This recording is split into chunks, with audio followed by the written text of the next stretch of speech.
We need chain rule whenever we have to differentiate a function that's a composite of two or more functions.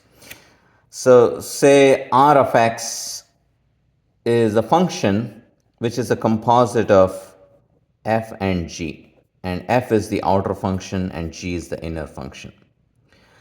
Then the chain rule says that the derivative of r prime x, is f prime evaluated at g of x times g prime x.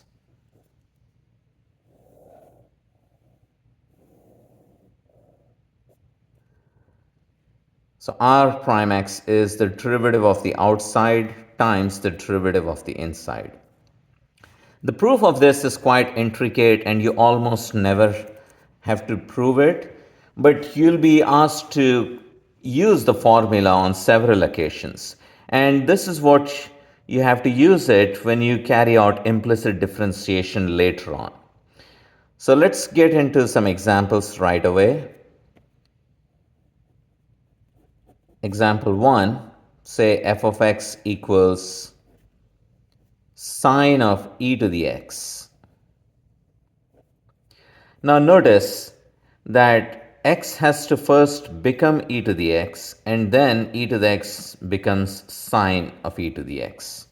So the outside function is sine and the inner function is e to the x. So let me write this picture. X is first becoming e to the x, and then e to the x is becoming sine of e to the x. So this is the inside function, that's the outside function. So the outer function is the sine, so its derivative would be cosine, but cosine, I'm not going to write cosine x, it would have to be cosine evaluated at e to the x times the derivative of e to the x. So let me actually write d dx of e to the x. So this is the derivative of the outside, this is the derivative of inside. So the answer is cosine of e to the x times e to the x, because the derivative of e to the x is just that. All right, let's look at one other example. F of x equals sine square x. Now this time, x has to first become sine x, and then sine x has to become sine x quantity square or sine square x. So the squaring is the outer function and sine is the inner function. So if I want the derivative of f, that's going to be, I have to take the derivative of the outside, which is 2x, but I'm not going to write 2x, I have to write 2 sine x, because I have to evaluate at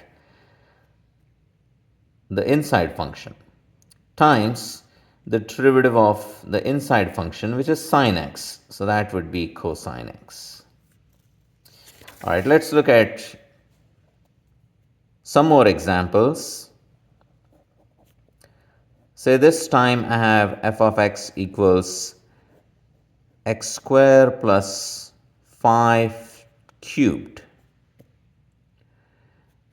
So notice, x has to first become x square plus 5.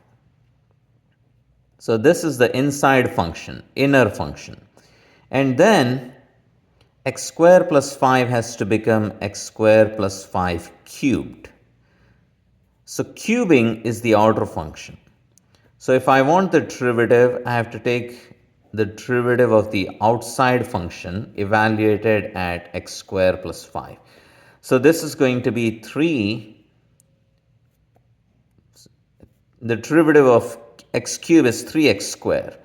But it's not going to be 3x square, but it's going to be 3 times x square plus 5 quantity square, times the derivative of the inside function, which is 2x.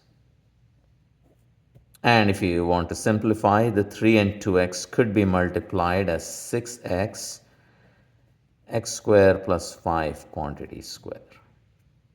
All right, let's